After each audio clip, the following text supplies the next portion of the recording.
Bapak Ibu, saudara yang saya kasih dalam Tuhan, salam sejahtera untuk kita semua. Kita bersyukur kepada Tuhan, sepanjang bulan ini Tuhan pelihara kita. Minggu terakhir kita akan berbakti kepada Tuhan, masih di rumah kita masing-masing. Dalam kebaktian hari ini, kita akan mengikuti juga sakramen perjamuan kudus. Mari kita mempersiapkan diri kita, berdoa dalam hati, menyerahkan hidup kita kepada Tuhan, mohon pimpinan Tuhan untuk memberkati kita beribadah tanpa gangguan. Mari kita bersaat teduh.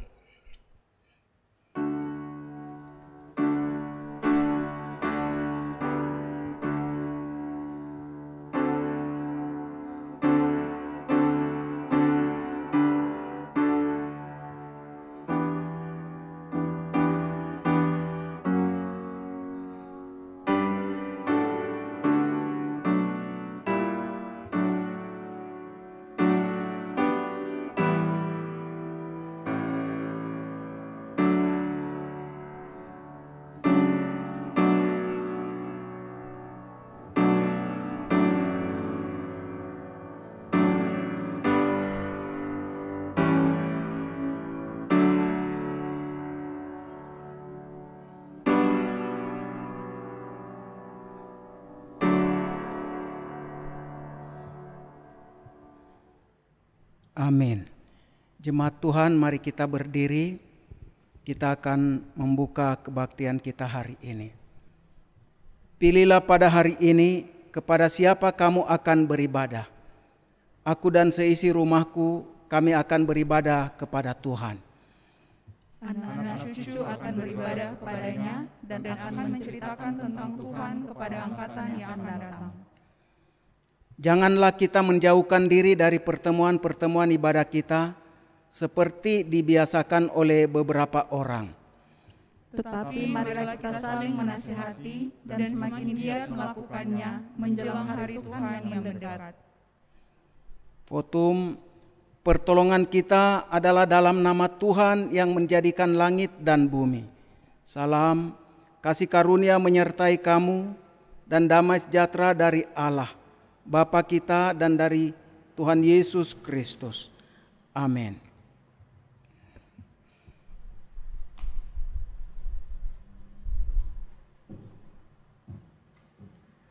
Bapak Ibu jemaat yang dikasihi Tuhan, sambil tetap berdiri, saya mengajak kita untuk memuji Tuhan, mengucap syukur untuk kasih dan kemurahan Tuhan yang tidak pernah berkesudahan dalam kehidupan kita hari lepas hari. Kita bersyukur untuk karya keselamatan yang Tuhan Yesus kerjakan di atas kayu salib. KPPK 314, penghormatanku.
Bagi Allah, mulia bagi Allah,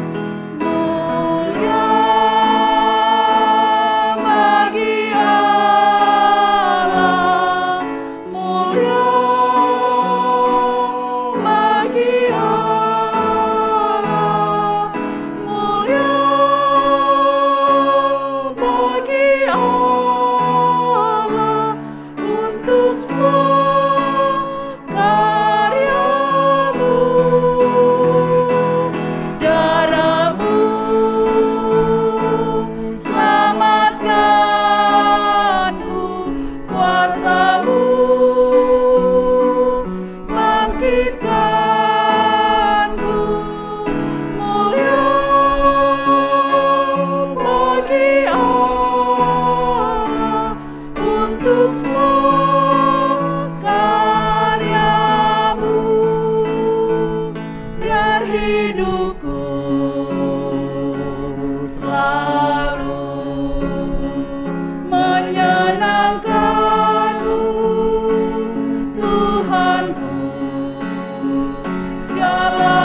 puji bagi karya yang Nabi Kalvari. Darahmu selamatkanku, kuasamu bangkitkanku, mulia bagi Allah untuk semua karyamu. Bapak Ibu jemaat Tuhan, mari kita satu dalam doa, kita berdoa. Ya Allah, ya Tuhan kami, Allah yang kami sembah di dalam nama anak-Mu Yesus Kristus, Tuhan dan Juru Selamat kami yang hidup. Sungguh hati kami melimpah dengan ucapan syukur untuk setiap kasih dan kebaikan Tuhan yang kami rasakan hari lepas hari. Kami bersyukur untuk semua yang Tuhan buat dalam kehidupan kami. Sungguh Engkau Allah kami yang baik.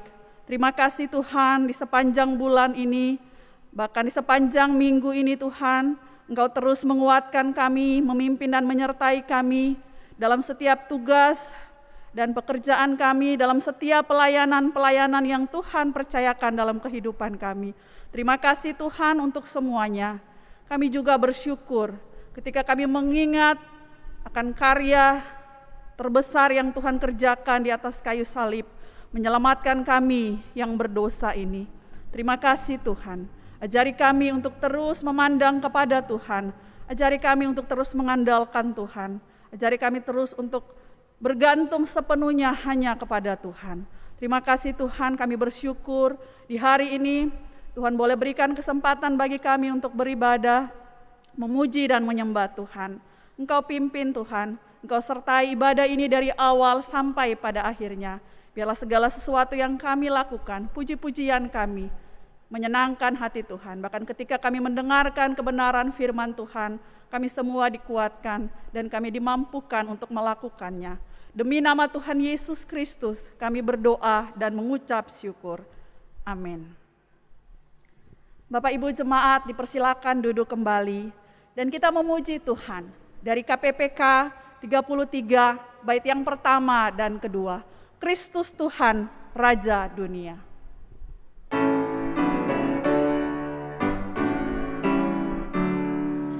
Kristus Tuhan, Raja dunia, yang bertakhta di atasnya, dari segala jurusan, umat semua muliakan Dia.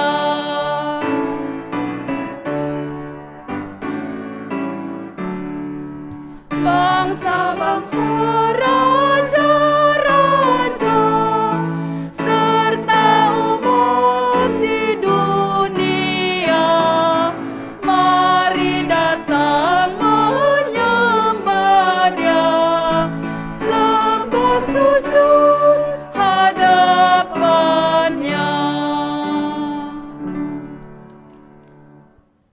Saya mengundang Bapak Ibu jemaat berdiri dan bersama dengan orang percaya di segala tempat sepanjang segala abad, marilah kita mengaku iman kita, yaitu pengakuan iman rasuli dengan berkata demikian. Aku percaya kepada Allah, Bapa yang Maha Kuasa, Khalik langit dan bumi, dan kepada Yesus Kristus, anaknya yang tunggal Tuhan kita, yang dikandung dari Roh Kudus, lahir dari anak darah Maria, yang menderita sengsara di bawah pemerintahan Pontius Pilatus, disalibkan, mati dan dikuburkan, turun ke dalam kerajaan maut. Pada hari yang ketiga, bangkit pula dari antara orang mati, naik ke sorga, duduk di sebelah kanan Allah, Bapa yang Maha Kuasa. Dan dari sana Ia akan datang untuk menghakimi orang yang hidup dan yang mati. Aku percaya kepada Roh Kudus, gereja yang kudus dan am, persekutuan orang kudus, pengampunan dosa, kebangkitan tubuh, dan hidup yang kekal. Amin. Bapak Ibu jemaat dipersilakan duduk kembali. Kita akan mendengarkan kebenaran firman Tuhan yang hari ini akan disampaikan oleh Pendeta Yeremia Swebu. Mari kita memuji Tuhan dari KPPK 144 bait yang pertama dan ketiga. Firman hidup.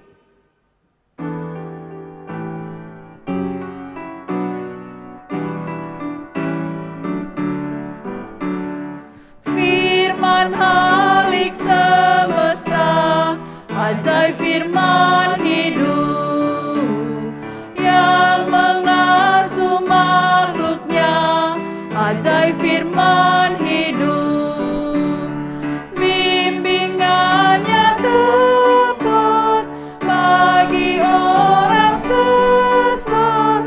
Firman indah, firman ajaib, firman yang beri hidup. Firman indah, firman ajaib, firman yang beri hidup.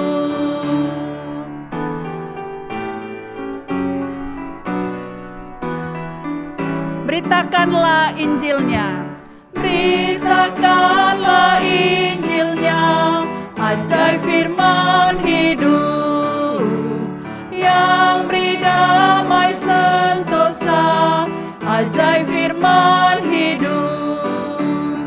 Yesus Kristus Tuhan yang beri pengharapan, firman indah, firman ajaib, firman yang beri hidup. Firman indah, firman ajaib, firman yang beri hidup. Jemaat Tuhan, mari kita berdoa. Tuhan, kami bersyukur Engkau menyelamatkan kami dan Engkau memberi Alkitab, firman yang tertulis untuk kami baca, perhatikan, dan lakukan dalam hidup kami. Pada saat ini kami akan membaca, merenungkannya. Mohon terang Roh Kudus agar kami disanggupkan. Kami berdoa mohon berkat-Mu demi Kristus Yesus Tuhan kami. Amin. Mari rekan-rekan silakan untuk kembali.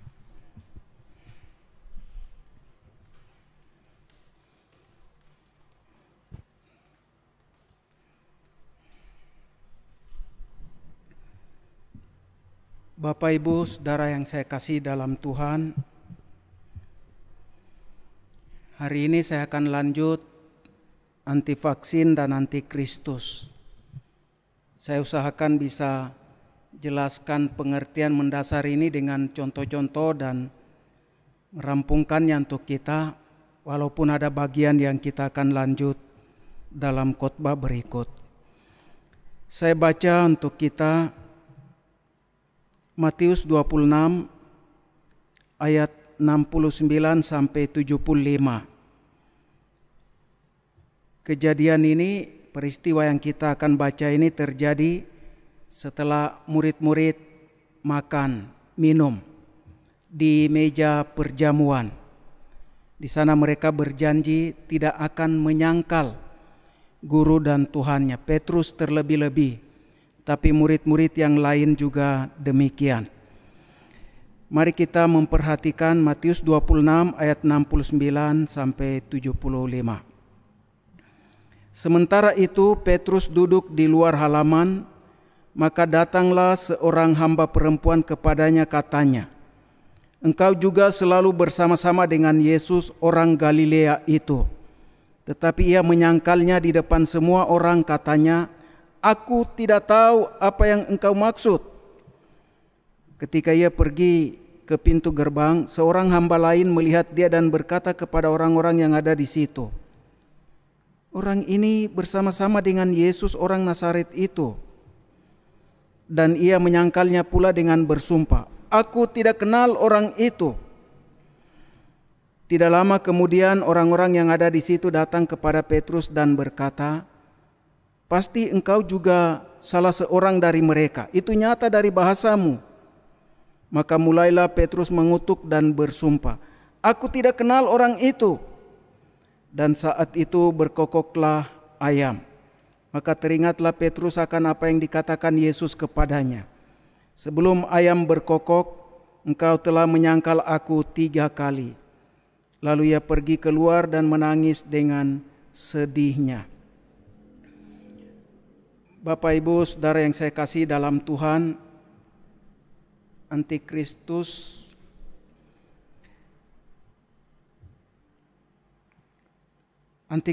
itu termasuk yang ditakuti dalam beberapa berita ataupun pesan yang dikhotbahkan oleh beberapa pendeta di kalangan gereja tertentu. Kepada seorang pendeta saya bilang, kita boleh bicara antikristus, tapi jangan menakut-nakuti jemaat seolah-olah antikristus itu lebih besar kuasanya daripada Tuhan yang kita sembah. Mengapa saya berkata begitu? Karena dalam grup WhatsApp tertentu saya ada di dalamnya, ada orang yang mengirim video, mengirim berita tentang antikristus dengan nada yang memang menakut-nakuti. Dan itu yang memang mereka beritakan di gerejanya dan juga mereka percayai. Saya melihat adanya bahaya. Pada waktu saya ingatkan itu, kita sudah terima vaksin baru datang dan kemudian mulai disosialisasikan. Tapi sikap seperti itu kelihatan memang bahaya, oleh karena pada akhirnya melalui pengajaran mereka, orang akan melihat pemerintah ini sebagai alat antikristus. Karena mengadakan vaksin yang kemudian akan membuat kita akan terekrut, tercakup di dalamnya. Dan mereka kemudian akan menentang pemerintah. Ada rohaniwan di Kalam Kudus juga yang menentang vaksinasi itu. Dan saya ingatkan dengan cara halus beberapa kali. Kemudian saya lihat sampai sebulan lebih, hilang 2 bulan. Dan lihat sikap ini bahaya. Kalau dia pegang ini lalu mengajarkan kepada jemaat, nanti jemaat kita juga akan ikut menentang. Karena secara halus saya berbicara tidak terima, saya bicara terus terang dengan keras dan tegas. Gereja Kristen Kalam Kudus adalah organisasi resmi yang terdaftar pada pemerintahan RI. Jika ada orang Kalam Kudus yang menentang vaksin yang diadakan oleh pemerintah, maka ia harus keluar dari Kalam Kudus. Saya bersyukur dia bertobat dan sudah divaksin. Pak Ibu, mengapa orang tidak mau terima vaksin? Oleh karena mereka percaya kepada teori konspirasi. Konspirasi itu apa? Persekongkolan. Persekongkolan itu adalah sebuah perjanjian antara 2 orang atau lebih untuk melakukan kejahatan pada beberapa waktu di masa depan. Konspirasi adalah komplotan atau persekongkolan yang merencanakan kejahatan secara rapi dan rahasia. Kepada berita palsu atau bohong seperti itu orang percaya dan menjadi takut sehingga tidak divaksin. Untuk ketakutan mereka, seorang pendeta mengutip Lukas 21 ayat 26. Dia katakan banyak orang akan mati karena ketakutan. Ayat itu berbunyi, orang akan mati ketakutan karena kecemasan berhubung dengan segala apa yang menimpa bumi ini, sebab kuasa-kuasa langit akan goncang. Lalu ia bercerita, ada malaikat maut disuruh untuk membunuh 1000 orang dengan COVID di satu kota. Ternyata yang mati di sana 10.000 orang. Lalu malaikat itu diprotes, kamu disuruh hanya untuk membunuh 1000 orang. Mengapa sampai 10.000 nyawa yang mati di sana? Tapi malaikat maut itu menjawab, saya cuma bunuh 1000 orang. Yang 9.000 itu mati karena takut. Bapak Ibu Saudara yang diberkati Tuhan, kita diundang Tuhan Yesus menghadap meja perjamuannya hari ini. Karena itu saya tidak akan menyampaikan berita palsu yang menakut-nakuti kita, tapi kebenaran firman Tuhan yang harus kita hidupi, yang harus kita lakukan agar kita tidak menjadi antikristus. Seperti dalam khotbah yang lalu kita telah mendengar Rasul Yohanes berkata, sekarang telah bangkit banyak antikristus. 1 Yohanes 2 ayat 18. Dalam ayat 19 Yohanes bilang, mereka berasal dari antara kita, tetapi mereka tidak sungguh-sungguh termasuk pada kita. Bapak Ibu Saudara, dalam kerangka pikir Rasul Yohanes ini, saya mau mengajak kita melihat kembali arti antikristus itu. Secara etimologis dalam bahasa Yunani, antikristus mempunyai dua pengertian. Yang pertama, orang yang menentang Tuhan. Dan yang kedua, orang yang mengambil posisi Tuhan, menggantikan posisi Tuhan. Hari ini kita akan belajar satu saja, yang kedua nanti kita akan belajar khotbah berikut. Antikristus pertama, antikristus adalah orang yang menentang Tuhan. Itu artinya orang yang tidak percaya kepada Kristus. Yang kedua, orang yang menyangkali Kristus. Dan yang ketiga, orang yang tidak hidup seperti Kristus atau hidup tidak seperti Kristus. Mari kita perhatikan tiga pokok kecil ini dalam khotbah hari ini. Antikristus adalah orang yang menentang Tuhan. Pertama, yaitu orang yang tidak percaya kepada Kristus. Apakah di antara kita ada orang yang tidak percaya kepada Kristus? Apakah saudara adalah orangnya? Mungkin kita berkata, tidak mungkin Pak Pendeta. Kita semua dalam komunitas ini adalah orang percaya. Dari kecil sudah jadi Kristen, rajin pergi ke gereja. Masa muda kita sudah terlibat dalam pelayanan, hidup mengikut Kristus sampai hari ini. Mana mungkin kita ini orang yang tidak percaya, sehingga disebut antikristus. Bapak Ibu Saudara yang saya kasih dalam Tuhan, pada bulan ini kepada 7 orang saya bertanya. Seandainya Anda meninggal dunia hari ini, entah karena COVID, entah karena ditembak, entah karena gedung ini runtuh kita mati, entah karena apapun, Anda yakin dengan pasti Anda akan ada di sorga? Tidak. Ketujuh-tujuhnya jawab tidak. Tidak yakin. Saudara tahu dengan jawaban tidak yakin, di mana posisi mereka? Nasib akhir mereka akan ada di mana? Neraka tentunya. Karena Yesus berkata kepada Nikodemus begini, karena begitu besar akan kasih Allah akan dunia ini, sehingga ia telah mengaruniakan anaknya yang tunggal, supaya setiap orang yang percaya kepadanya tidak binasa, melainkan beroleh hidup yang kekal. Supaya setiap orang yang percaya kepadanya, tiap-tiap pribadi yang mengaku Yesus adalah Tuhan dan Juru Selamat, memperoleh hidup kekal, masuk ke surga. Yesus juga berkata dalam Yohanes 6 ayat 47, sesungguhnya aku berkata kepadamu, barang siapa percaya, ia mempunyai hidup yang kekal. Ketika seseorang tidak yakin dengan pasti akan ada di surga, artinya dia belum percaya kepada Tuhan Yesus. Dan orang seperti ini ada bersama kita di dalam gereja, di dalam persekutuan. Dan kita harus berbicara tentang Injil kepada mereka. Satu kali seseorang menelpon saya, bukan anggota jemaat kita. Saya perlu bercerita kembali hal ini, karena kita perlu belajar. Orang tuanya adalah anggota jemaat kita. Dia bilang, Pak Suebu, bisa datang lihat Bapak kah?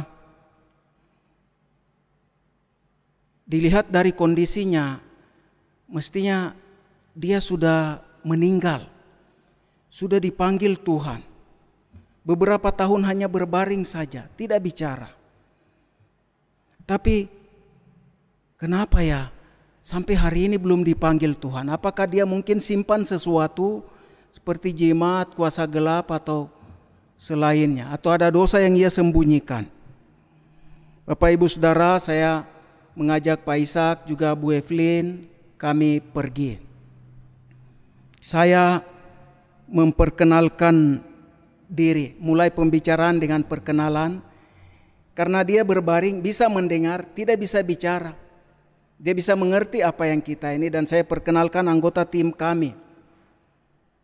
Karena Opa hanya berbaring saja, tidak bisa bicara, tidak melihat dan bisa mendengar.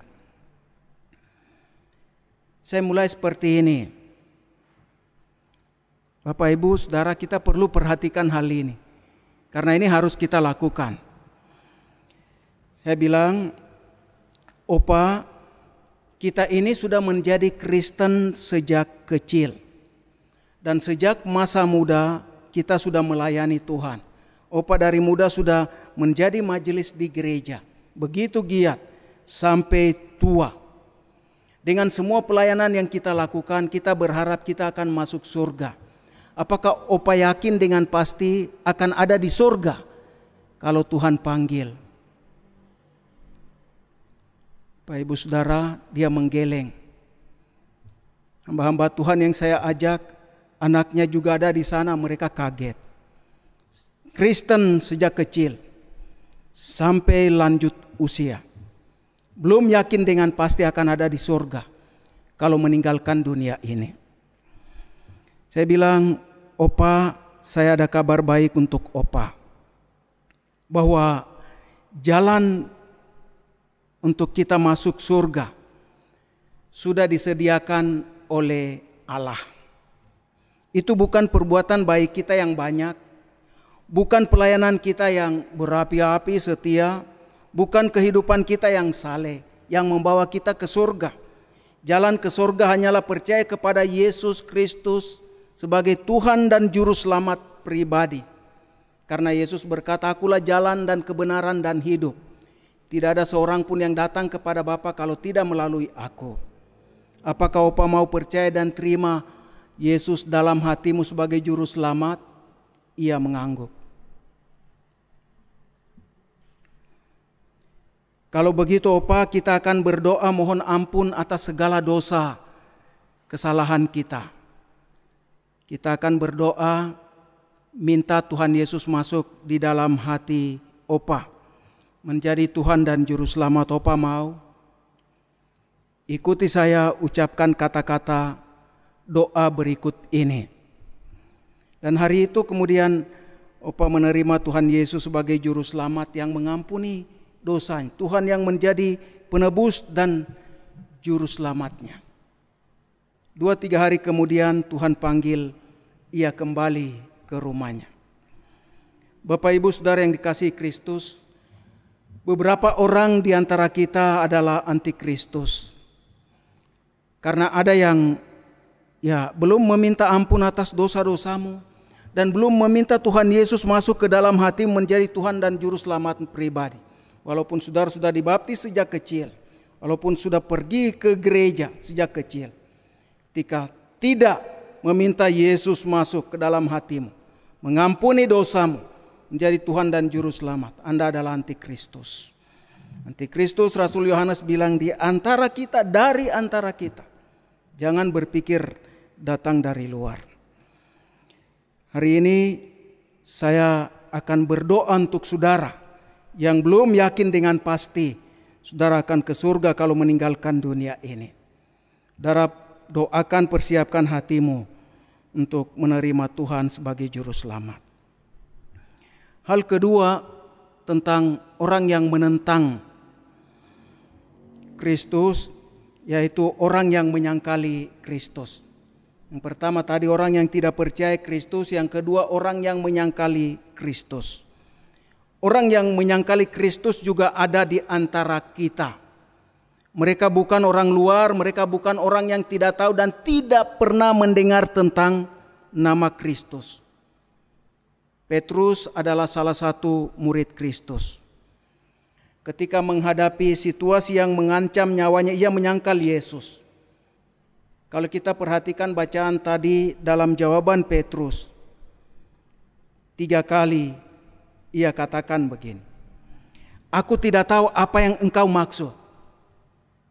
Jadi Tuhan yang 3 tahun lebih dia ikuti itu, "Aku tidak tahu apa yang engkau maksud." Kau ngomong apa? 2 kali dia bilang begini, "Aku tidak kenal orang itu." Aduh saudara, sakit hati sekali, kecewa sekali. Aku tidak kenal orang itu, sudah bersama kesana kemari. Bapak Ibu Saudara yang saya kasih dalam Tuhan, seringkali kita berkata dan berlaku persis seperti Petrus. Atas berbagai pertanyaan dan tuduhan orang, kita berkata, "Aku tidak tahu apa yang engkau maksud." EGP, emang gue pikirin. Kalau kita memperhatikan Matius 26, dari 3 penuduh itu ada 2 hal yang diajukan kepada Petrus. Yang pertama, mereka katakan orang ini bersama-sama dengan Yesus orang Galilea, bersama-sama dengan Yesus orang Nazaret, bersama-sama. Yang kedua, mereka lihat amati bahasanya, dialek Galilea. Pasti engkau juga salah seorang dari mereka, itu nyata dari bahasamu. Jadi Petrus selalu bersama dengan Yesus, dan kemudian mereka mengamati melihat bahasa yang Petrus gunakan. Dan karena itu mereka berkata, "Engkau pasti salah satu dari mereka." Tetapi Petrus menyangkalnya. Bapak Ibu Saudara yang dikasihi Kristus, sebenarnya di meja perjamuan Yesus sudah bilang Petrus akan menyangkal 3 kali sebelum ayam berkokok. Tetapi Petrus tetap pada pengakuannya. Dia bilang, "Walaupun sekalipun mereka semua menyangkal engkau, aku tidak akan menyangkal engkau." Bapak Ibu Saudara yang saya kasih dalam Tuhan, oleh karena kita menghadap meja perjamuan Tuhan, saya mau mengajak kita untuk mengajukan pertanyaan reflektif untuk kita, untuk diri kita. Mungkinkah orang melihat kita bersama Kristus? Artinya kita ini adalah murid Kristus. Kita adalah orang Kristen yang rajin. Dan karena itu mereka bingung. Bingung atas apa? Atas apa yang kita buat di rumah tangga kita. Tapi tetangga juga tahu, dan mereka berkata, "Mengapa ya di rumah itu selalu rusuh, ribut, teriak-teriak, nangis?" Sering-sering kita dengar itu. Pertanyaan lain, apa yang kita buat di tempat kerja kita? Dan rekan-rekan kerja kita tahu, tapi bingung menjelaskannya. Mengapa dia itu menggoda istri atau suami orang, padahal dia sudah menikah dan pasangannya masih hidup? Tempat kerja bisa jadi tempat kita mendapat berkat, menjadi berkat, dapat jadi kesempatan berbuat dosa. Orang bingung lihat. Ada pegawai karyawan yang mensyukuri kemalangan majikannya, bos mereka. Tidak apa-apa. Dia itu terlalu pelit, cari untung banyak, hak-hak pegawai tidak diperhatikan selayaknya. Gaji saja di bawah UMP. Bapak Ibu Saudara yang saya kasih dalam Kristus, sederet daftar kita bisa bikin tentang orang yang menyangkal Tuhan dengan perbuatannya.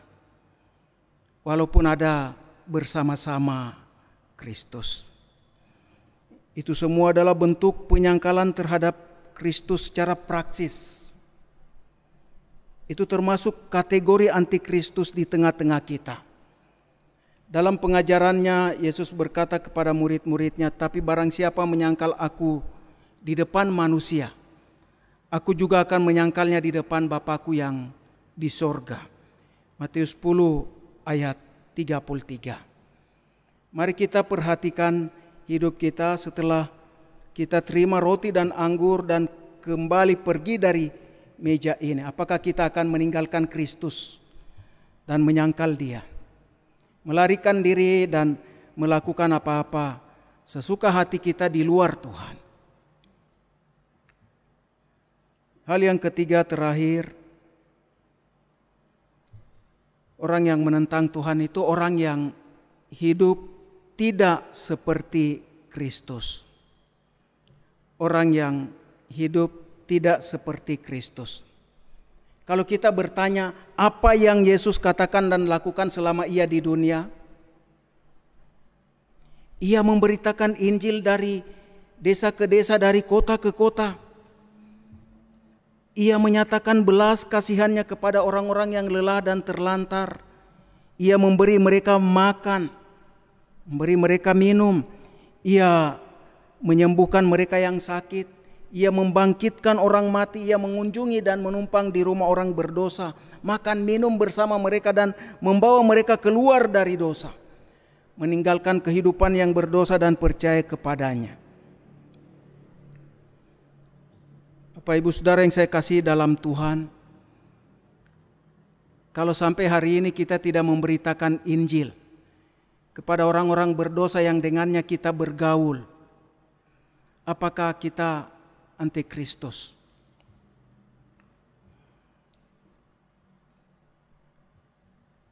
Kita perlu memberitakan Injil oleh karena orang-orang yang terima Injil itu percaya kepada Kristus yang akan bersama kita ada di sorga. Pendeta Stephen Tong katakan begini, Petrus setelah mati, ia tidak membawa perahu dan jalannya ke surga. Tapi orang-orang yang ia pernah injili dan diselamatkan, hari ini ada di surga bersama Tuhan. Kita tidak akan membawa kendaraan kita yang begitu bagus ke surga, tidak dibutuhkan. Rumah kita yang begitu bagus, kita tidak perlu bawa ke surga. Tuhan Yesus sediakan lebih indah, berlapis-lapis emasnya. Kita tidak akan bawa harta benda uang kita apapun itu ke surga. Tapi jiwa-jiwa yang hari ini kita cerita Injil kepadanya, yang kita bawa keluar dari jalan dosanya, datang kepada Kristus, percaya dan diselamatkan, akan ada bersama kita di sana. Harta benda, talenta apapun Tuhan kasih dalam hidup kita, bisa menjadi sarana, bisa menjadi alat untuk kita menjangkau, mencapai, membawa jiwa-jiwa ini kepada keselamatan dalam Kristus. Tuhan menginginkan kita hidup seperti Kristus. Bapak Ibu Saudara yang saya kasih dalam Tuhan, hari Jumat kemarin saya antar istri saya ke sekolah dan kembali ke rumah. Ketika mendekati rumah untuk parkir, penginjil Ferry bilang begini, "Pak, kelihatannya Oma mau ke rumah sakit untuk kontrol kesehatannya. Kelihatannya ada basa-basa itu. Saya bantu uang boleh enggak ya?" Bapak Ibu, pertanyaan seperti ini penting untuk kami ketika kami menempati di sana itu. Kami sudah dipesani tetangga, jangan sembarang bantu, jangan sembarang kasih orang, jangan sembarang terima orang di rumah. Dari RT 3 dan RT 1. Kami di RT 2. Tapi Oma ini yang jahe merahnya itu ya guru-guru kita di sini beli. Istri saya akan membawanya ke sekolah dan mereka ambil. Dia berkebun, sayur apapun dia tanam bawa ke rumah ya kami kasih uang. Saya parkir mobil dan kami mendekat, saya dengan penginjil Ferry. Ngomong-ngomong dengan mereka, singkat saya tawarkan, ayo saya antar ke rumah sakit. Dia keluar dari rumah sakit dan diminta untuk kembali kontrol pada hari Jumat. Bapak Ibu Saudara, ya singkatnya saya antar ke rumah sakit umum daerah, tapi ke poliknya. Ketika turun dari mobil, saya buka pintu mobil, dia bersama 3 anggota keluarganya, anak dan menantunya juga. Saya melihat ternyata dia masih pakai kateter di rumah. Saya kaget, saya bingung, saya marah. Itu sih, kamu dengan keadaan begini disuruh keluar. Dibilang iya, kami dimarah-marah di ruangan sana, di ruang bedah wanita itu. Ada perempuan yang marah-marah, suruh kami cepat-cepat pulang. Jadi apa-apa semua dicabut-cabut dan saya disuruh pulang. Pak Ibu Saudara, saya sedih sekali melihat itu, mendengar itu.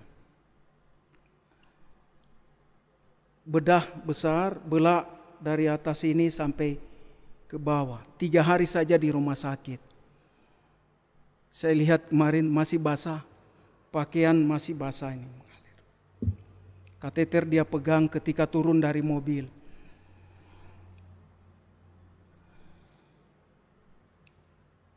Saya tanya, apakah orang Kristen yang lakukan ini sama kamu? Tidak.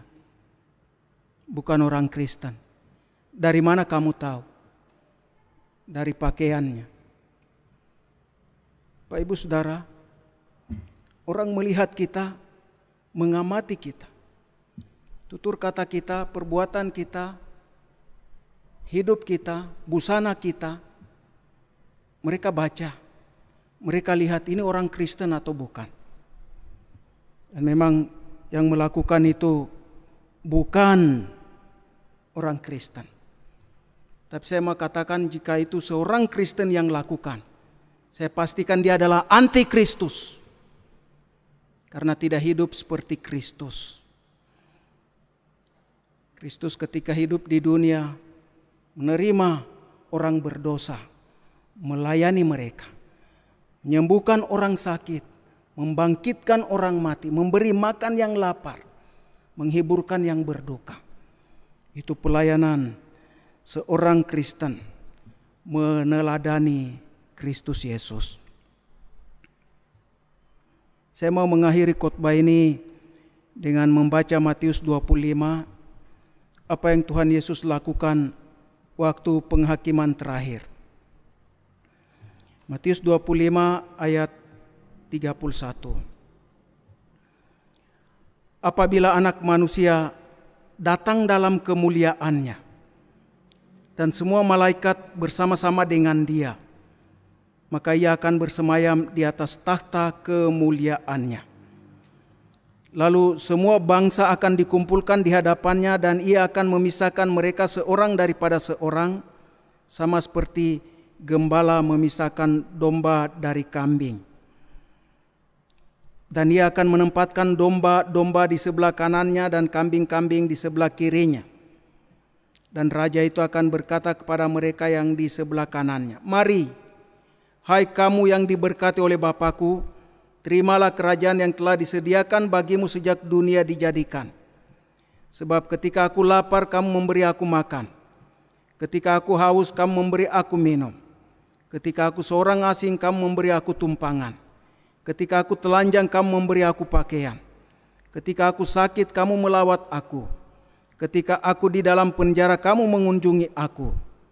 Maka orang-orang benar itu akan menjawab dia katanya, "Tuhan, bila manakah kami melihat Engkau lapar dan kami memberi Engkau makan, atau haus dan kami memberi Engkau minum?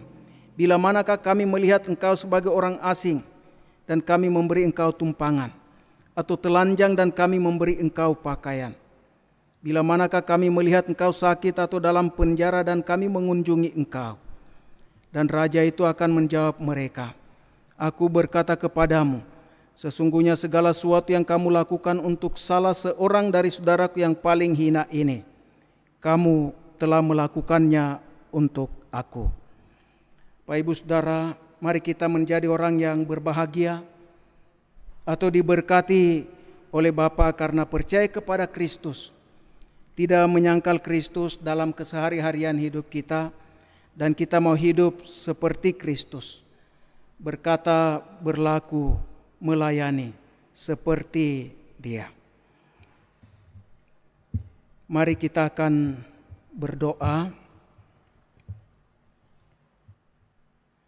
Saya akan berdoa syukur kepada Tuhan. Setelah itu saya akan mengajak semua saudara yang mau percaya hari ini, percaya Tuhan Yesus sebagai Juru Selamat. Saudara boleh ikuti ucapkan doa yang saya ucapkan, agar Tuhan mengampuni dosamu dan menjadi Tuhan dan Juru Selamatmu. Supaya Anda punya kepastian meninggalkan dunia ini pasti ada di sorga. Setelah itu saya akan berdoa untuk semua saudara agar Tuhan meneguhkan imanmu, membaharui hidupmu, perbuatan yang tidak benar yang selama ini menentang Tuhan dibaharui, disucikan, dibawa kembali kepada Tuhan dan kebenaran firman.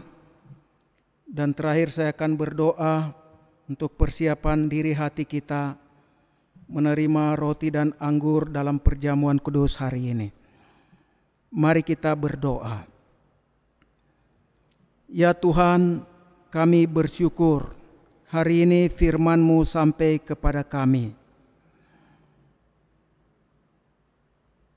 Terima kasih Roh Kudus untuk penerangan-Mu, membuat kami boleh mengerti seperti apa kami harus hidup. Jika di antara kami ada yang belum percaya, ragu-ragu, bimbang, belum punya kepastian keselamatan, dan membuka dirinya, hatinya hari ini untuk mengundang Yesus sebagai Tuhan Juru Selamat yang boleh mengampuni dosanya. Tuhan, kiranya Engkau mendengarkan doa hamba-hamba-Mu ini. Bapak Ibu Saudara yang mau terima Yesus sebagai Juru Selamat, yang mengampuni dosamu, ikuti saya ucapkan doa ini. Tuhan Yesus Kristus, terima kasih banyak. Hari ini saya mengerti bahwa hanya Yesus satu-satunya jalan untuk ke surga.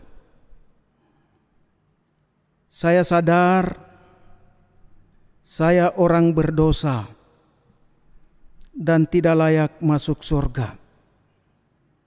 Karena itu saya mohon Tuhan, ampunilah segala dosa saya. Suci dan basuhkan segala kejahatan saya. Saya membuka pintu hati saya. Saya minta Tuhan Yesus masuk dalam hati saya. Jadilah Tuhan dan Juru Selamat saya.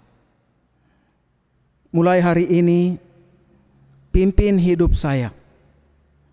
Saya mau melakukan kehendak Tuhan dengan setia sampai Kristus datang kembali, membawa saya masuk ke surga.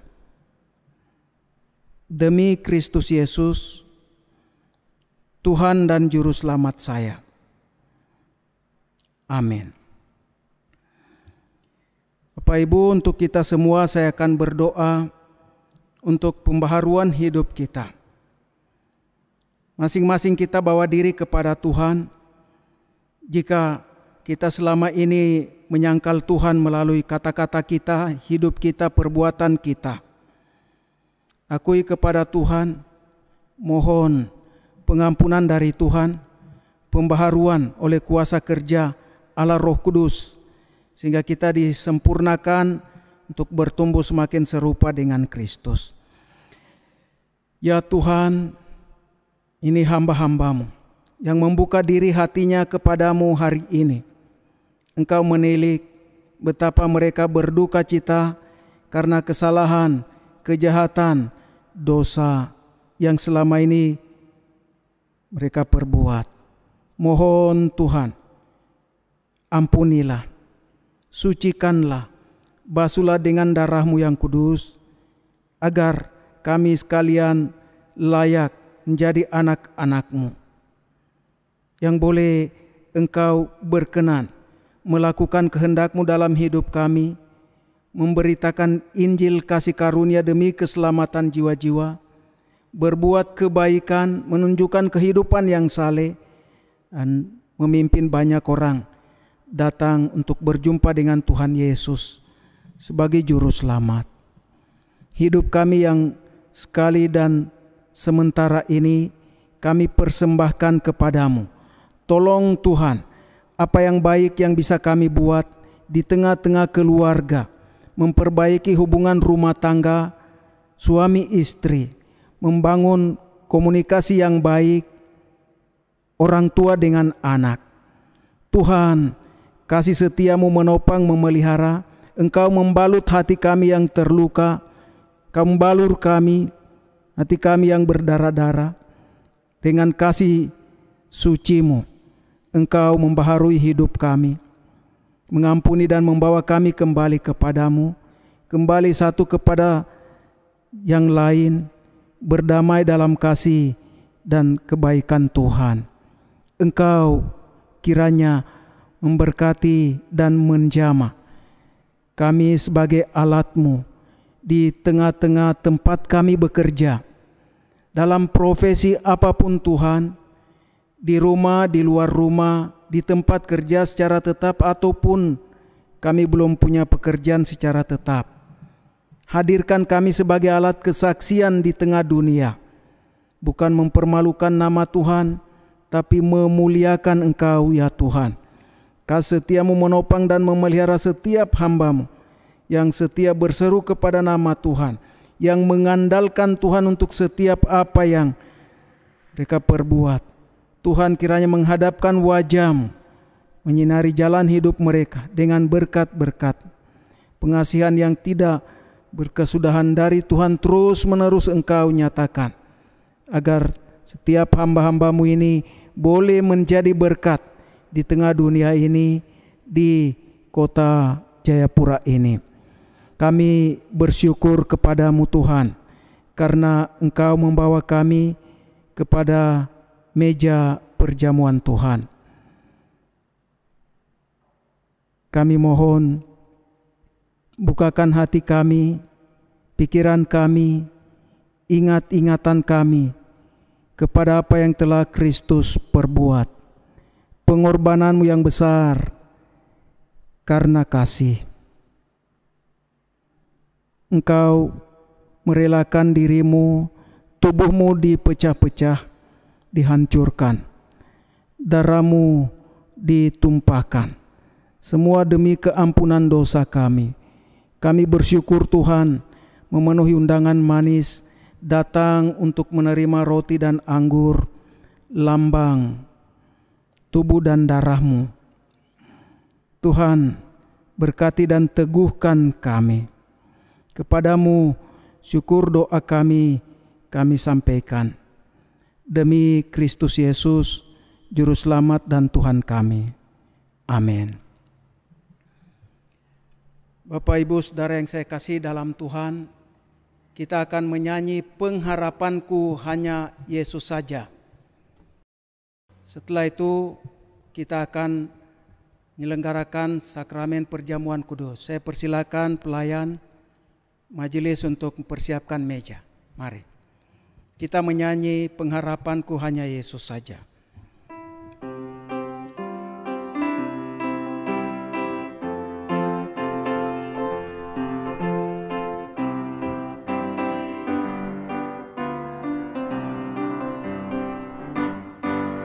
Pengharapanku hanya Yesus saja, yang mati atas Golgota.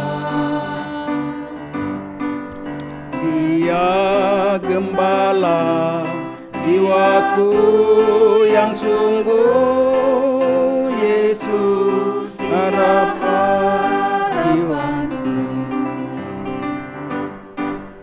Yesus harapan jiwaku.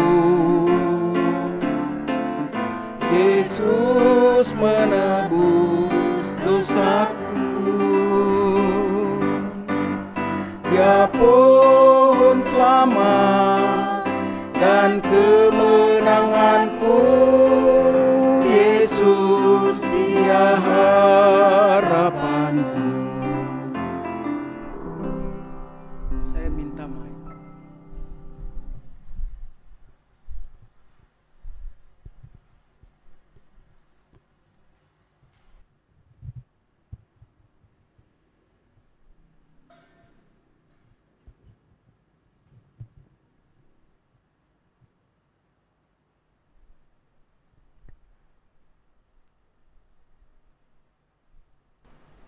Bapak Ibu Saudara yang saya kasih dalam Tuhan, pada malam waktu Yesus diserahkan, Ia mengambil roti, memecah-mecahkannya, dan berkata, inilah tubuhku yang diserahkan bagi kamu. Perbuatlah ini menjadi peringatan akan aku. Setelah makan, Ia mengambil cawan, mengucap syukur atasnya dan berkata, inilah darah janjian yang ditumpahkan bagi kamu. Ambillah, minumlah, perbuatlah ini menjadi peringatan akan aku. Roti dan anggur akan dibagikan satu kali. Kita yang sudah menerimanya di rumah, kita boleh mempersiapkan, membuka untuk kita makan dan minum. Sebelumnya kita akan berdoa dan kemudian kita akan membagi untuk menerimanya. Ya Tuhan, kami bersyukur di meja-Mu kami bertemu kembali menikmati kasih dan persekutuan, mengenang kebaikan dan kasih Tuhan atas kami. Dari dosa Engkau telah selamatkan dan pulihkan kami kembali kepadamu. Hari ini dengan syukur kepadamu, kami mempersembahkan diri kami. Tuhan, Engkau kuatkan dan teguhkan kami ketika kami terima roti dan anggur sebagai lambang tubuh dan darah Tuhan yang dikorbankan untuk kami.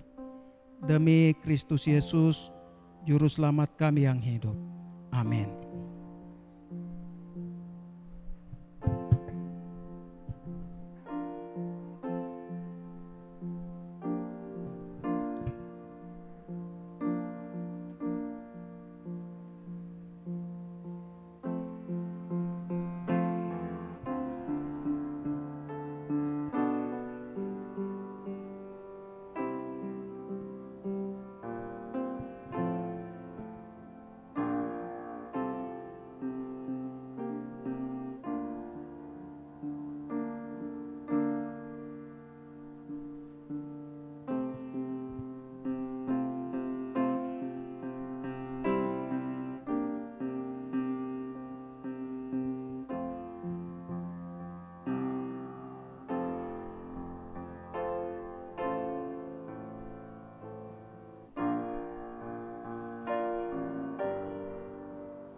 Bapak Ibu, mungkin kita sempat melihat ayat yang dalamnya, mungkin juga belum sempat, tapi saya bacakan ayat di roti yang saya pegang.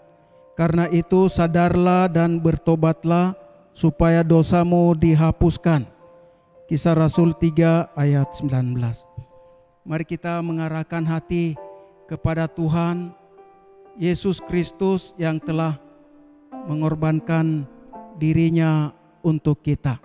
Dengan mengenang kasih yang begitu besar, kita mau menerima roti ini dengan iman dan dengan pengucapan syukur. Mari kita makan bersama.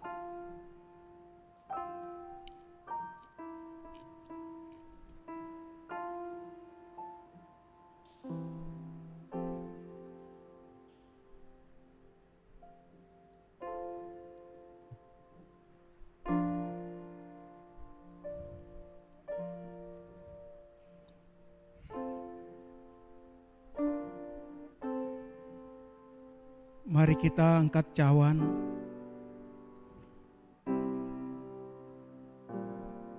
Kita mengenang Yesus yang menumpahkan darahnya untuk menjadi tebusan bagi dosa kita. Mengenang kasih-Nya yang besar, mari kita terima dengan syukur dan dengan iman. Kita minum bersama.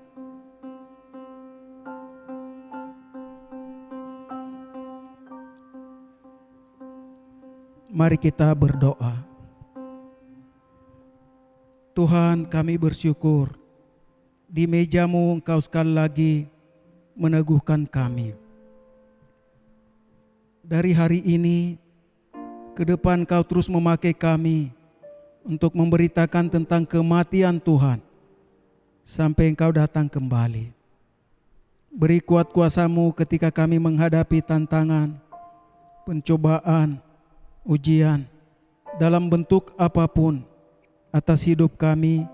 Kami teguh percaya kepadamu, tidak menyangkal Engkau, setia hidup seperti Kristus sampai Engkau datang menjemput kami. Terpuji-puji nama-Mu, Bapa, Anak, Roh Kudus. Demi Kristus Yesus yang mengajar kami berdoa. Bapa kami yang di sorga, dikuduskanlah nama-Mu, datanglah kerajaan-Mu, jadilah kehendak-Mu di bumi seperti di sorga. Berikanlah kami pada hari ini makanan kami yang secukupnya. Dan ampunilah kami akan kesalahan kami, seperti kami juga mengampuni orang yang bersalah kepada kami. Dan janganlah membawa kami ke dalam pencobaan, tetapi lepaskanlah kami daripada yang jahat. Karena Engkaulah yang mempunyai kerajaan dan kuasa dan kemuliaan sampai selama-lamanya. Amin. Jemaat Tuhan, kita sudah selesai dengan perjamuan kudus. Mari silakan meja disiapkan kembali.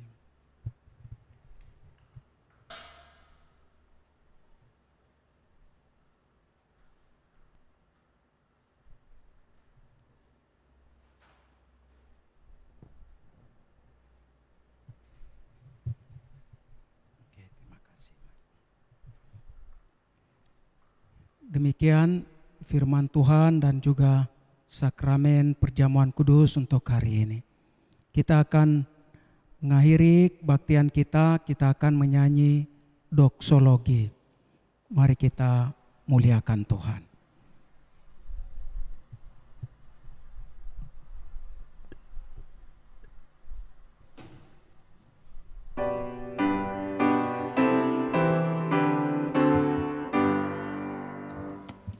Puji Allah Bapa Putra, puji Allah Roh Kudus, ketiganya yang esa. Pohon selamat sumber berkah.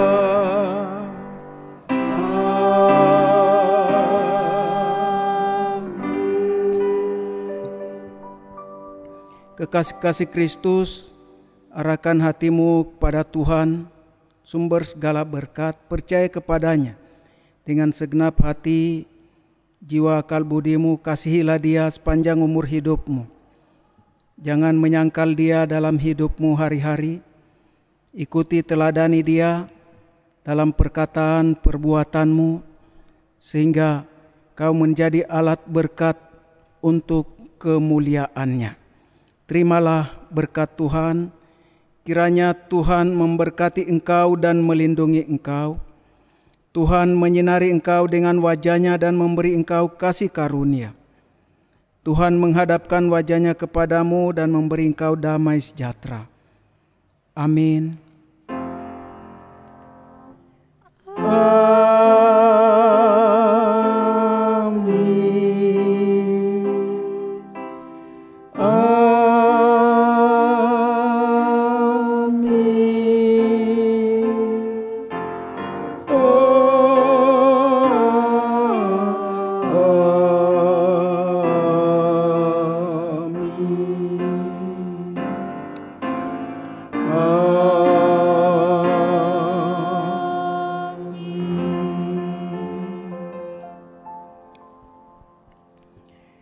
Jemaat Tuhan, mari duduk.